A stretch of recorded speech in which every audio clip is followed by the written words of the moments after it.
Joining me now, Adrienne Elrod, Senior Advisor to the Harris-Walz 2024 campaign. Ms. Elrod, thank you for joining us tonight. Vice President Harris is in Pittsburgh for the next 3 days as she prepares for her first debate against former President Trump in Philadelphia on Tuesday. She answered some reporters' questions outside a Spice store in Pittsburgh earlier today, where she also talked to voters. What are you looking for on Tuesday night?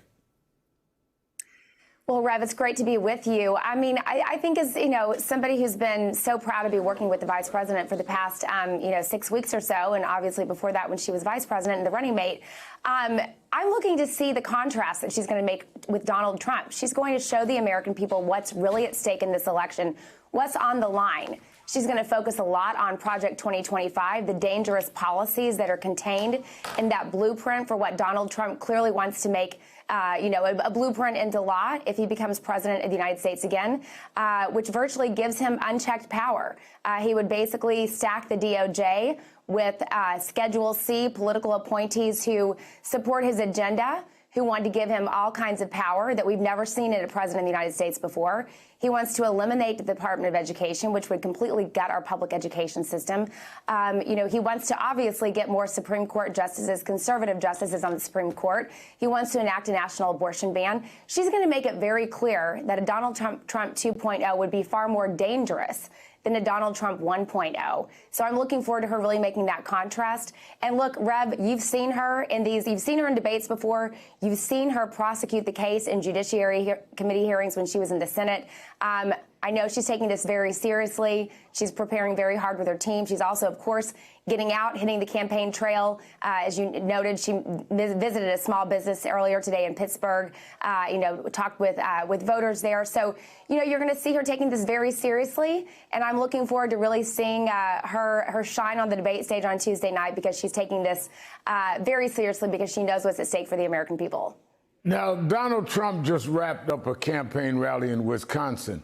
Trump commented on yesterday's decision by New York Judge Juan Merchan to postpone Trump's sentencing, claiming the charges against him should be dismissed as election interference. Take a listen to Trump moments ago.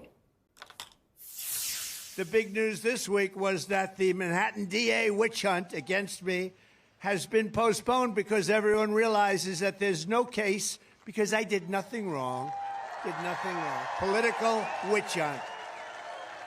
It's a political attack against me by Comrade Kamala Harris and Sleepy Joe and other radical left opponents for the purpose of election interference. This is all it is. How is the Harris campaign reacting to Trump's New York sentencing delay? Look, Rev, we will let the courts decide this. This is certainly in the court system. It's up to them. But as the vice president says, and has said many times, we will beat Donald Trump squarely at the ballot box. That is where this election is going to go. That is where the fight is going to be. And we're going to beat him on the ballot box. Now, the Harris campaign announced yesterday it raised $361 million in August, nearly 3 times Donald Trump's fundraising haul last month. 1.3 million people gave to Harris for the first time. 60% of all donors were women, and 20% of the donors were Republicans or independents. Well, what do these numbers tell you about the vice president's movement that she's building? Yeah, Rev, and that was 3 times what Donald Trump raised in August. So a couple of things. Number one, I think it shows the fact that this enthusiasm you're seeing on the campaign trail, the 15,000 people we got in Detroit, the nearly 9,000 people that we got in Savannah, which is a huge number for that part of the country, the 12,000 people that we got in Philadelphia. We could go on and on all day about the numbers that she's getting in these rallies. That enthusiasm and excitement is actually channeling and turning into grassroots donations. It's also turning into volunteerism. We have a record number of people that are volunteering this weekend, knocking on doors.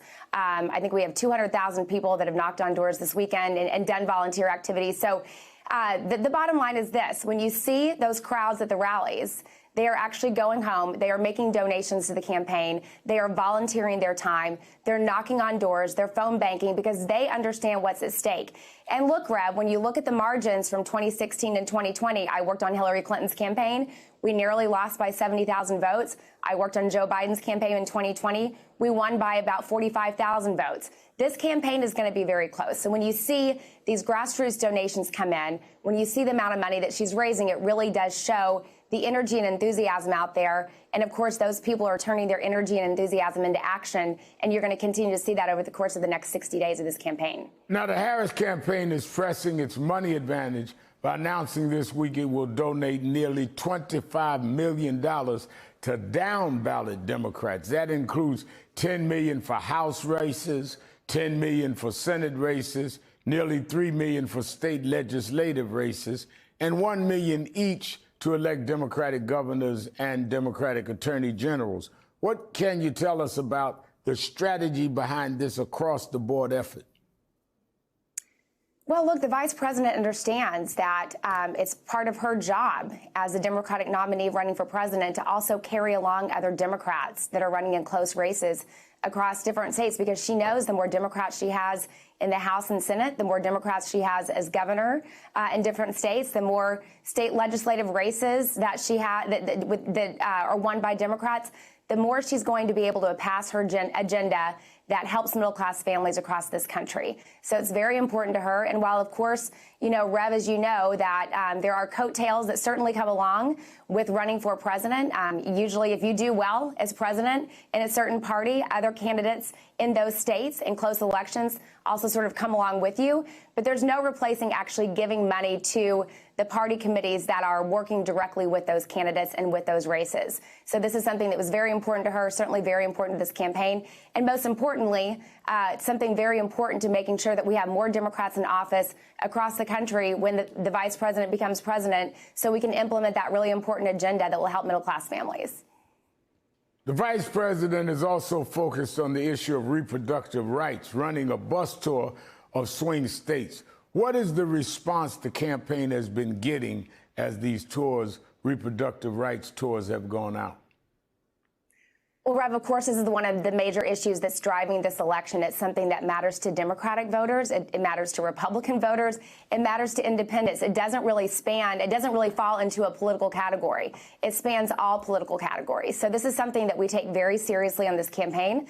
This is something the vice president is very focused on. And you are seeing, all these incredible female candidates and male candidates, too, that are coming out on the bus tour with us, joining us in swing states across the country to really take the message directly to voters about what's at stake. Going back to Project 2025, Rev, this agenda, if implemented, would effectively enact a national abortion ban. No matter what Donald Trump tries to say, no matter what his position is, which seems to change every single day on abortion, we know where he really stands on this.